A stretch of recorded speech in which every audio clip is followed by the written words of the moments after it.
Il maîtrise la joute oratoire et l'art de persuader.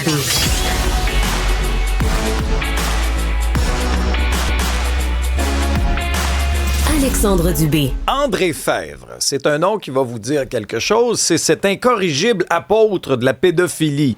Le bonhomme a 78 ans. Encore une fois arrêté en début de semaine à Québec pour avoir, encore une fois, brisé ses conditions de remise en liberté. En fait, pas compliqué, là. T'sais, lui, il se fait arrêter, il rentre, il ressort. Tu sais, ce genre de pattern-là, OK? Ça va plus loin. Puis dans l'article du collègue Maxime Delan, dans le journal, vous voulez un extrait, là? Fèvre, dans son esprit complètement dérangé, croit que la pédophilie devrait être considérée comme une simple orientation sexuelle et que le corps d'un enfant est une œuvre d'art. Vous voyez le personnage, vous voyez le bonhomme? Ce genre de personne-là, qu'on n'arrête pas de libérer. Maître François-David Bernier est avocat et analyste judiciaire. Bonjour, Maître Bernier. Bonjour. Question de même, là, voulez-vous bien m'expliquer ce que ce gars-là fait dehors? Je ne sais pas. Je le sais pas. J'ai lu ça et j'étais sidéré.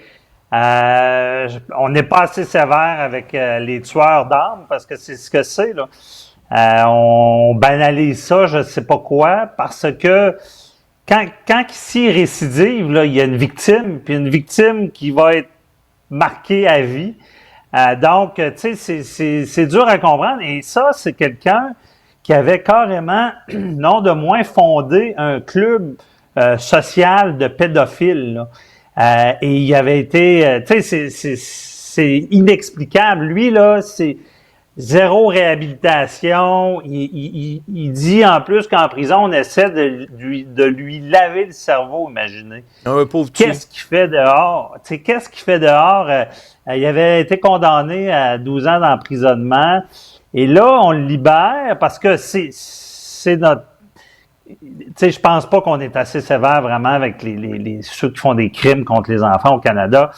Nos voisins, on le dit souvent, prenons exemple sur nos voisins, c'est des crimes impardonnables. Je suis de ceux qui croient qu'il y a une gradation dans les crimes, là.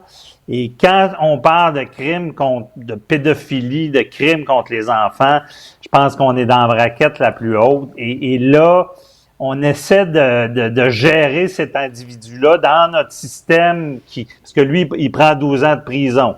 Après ça, il peut avoir accès à une libération conditionnelle. S'il l'a pas, il y a une libération d'office aux 2/3. Donc, il faut le libérer, le contrôler dans la société. Dans son cas, il a été déclaré délinquant à contrôler. OK, ça, Maître Bernier, là-dessus, là. Parce qu'il y a une gradation. On peut apposer certaines étiquettes sur des criminels. Dans mon esprit, certaines personnes, il n'y a rien à faire avec ça. Ça, c'en est un exemple. On jette la clé, comme on appelle. Un délinquant à contrôler, ça consiste en quoi? Puis c'est quoi la surveillance? C'est quoi l'encadrement, là? Parce que, de ce que je comprends, Maître Bernier, délinquant à contrôler, c'est pas le plus haut stade. Non. C'est pas le plus haut stade. Puis je vais vous dire, ces étiquettes-là, je pense que la couronne là, des PCP commence à mieux les comprendre, à plus les utiliser qu'avant. Genre, on en voit plus.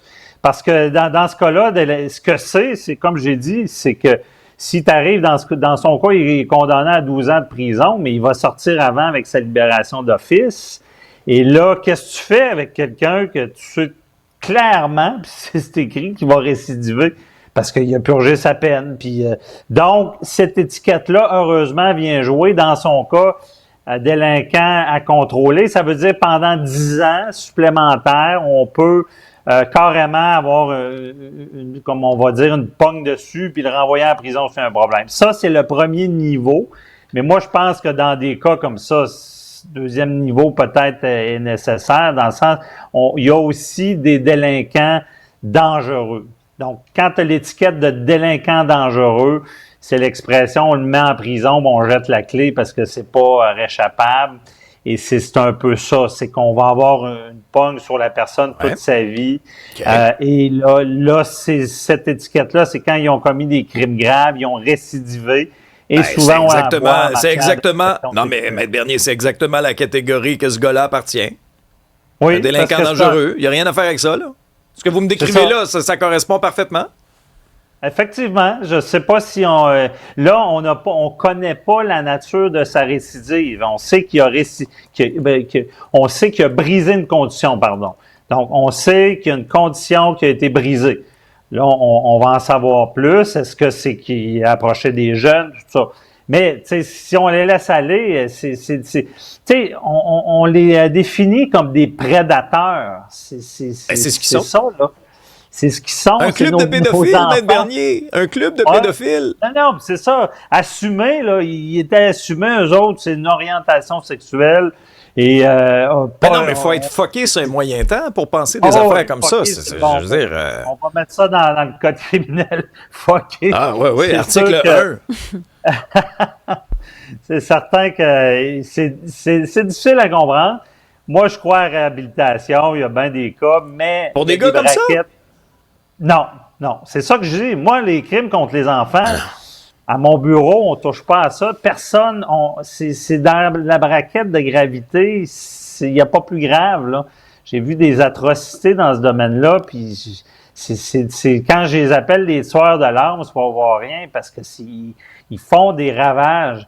Et c'est ça aussi, la Cour suprême, il n'y a pas si longtemps, a fait un jugement disant « Hey, gang, les juges dans les autres cours en dessous de nous, là, parce que toute la hiérarchie des cours, quand vous voyez un crime contre un enfant, là, il faut être plus sévère. » Et c'est le cas dans ces cas-là.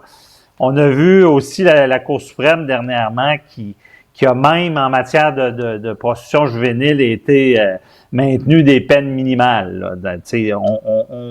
On voit que ça tend à être plus sévère. Mais est-ce que c'est le cas? Est-ce qu'on devrait libérer ces gens-là? Je pense pas. Là. Isabelle, je pense que je suis pas le seul sur la messagerie à réclamer des peines et des conséquences plus sévères et qu'on arrête de donner des chances à des gens qui en méritent pas. Il y en a beaucoup qui veulent des conséquences plus sévères, qui voudraient que ce soit plus encadré, qui ont de la misère à entendre parler du sujet aussi sur la place publique. Ça revient beaucoup quand on regarde les commentaires. Là. C'est très, très, très virulent ce qu'on peut lire sur la messagerie texte. Là. Mm-hmm. Ben, ça vient nous chercher, là, c'est bien sûr, des enfants. Nos enfants qu'il faut protéger, le système doit les protéger et je pense que ça va évoluer. Puis c'est sûr que c'est le gouvernement fédéral qui gère ça. On l'avait vu dans le temps avec le gouvernement conservateur, là, Harper, qui avait mis la hache dans certaines procédures quand ça touchait les enfants ou c'était des crimes graves. C'est à suivre. Mais moi, ce qui me fait capoter... Oui, mais ce qui me fait capoter tout le temps, Isabelle et Maître Bernier là-dedans, là, c'est la Commission des libérations conditionnelles, OK? Qui dit, dans ce cas-ci, en décembre, pas il y a 18 ans, en décembre, je vous cite, « Vos niveaux de responsabilisation, en parlant de fèves, là, de motivation, ainsi que votre potentiel de réinsertion sociale sont évalués à faible. » Mais on le remet dehors. Ça n'a pas de sens. Je ne sais pas comment ces gens-là... On ne devrait pas les obliger à toujours être accompagnés. Tu sais, comme ça ne se soigne pas nécessairement, il ne devrait pas toujours y avoir un professionnel de la santé ou je ne sais trop. Bien, c'est tout un débat parce que cette personne-là est sur le registre des délinquants sexuels. Il doit se rapporter. La police peut le surveiller. Là, il y a l'étiquette de délinquant contrôlé. Mais est-ce que les ressources sont là? Est-ce que vraiment, comme je dis, une fois qu'il a commis son crime, là, il est trop tard, là. Il y a une victime qui va être marquée à vie. Là. Imaginez, c'est votre enfant.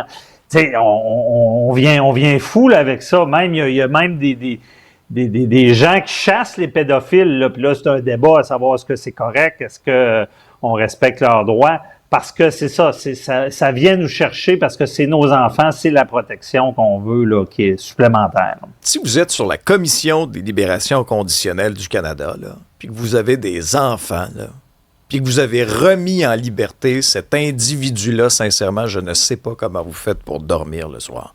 Merci, Maître Bernier.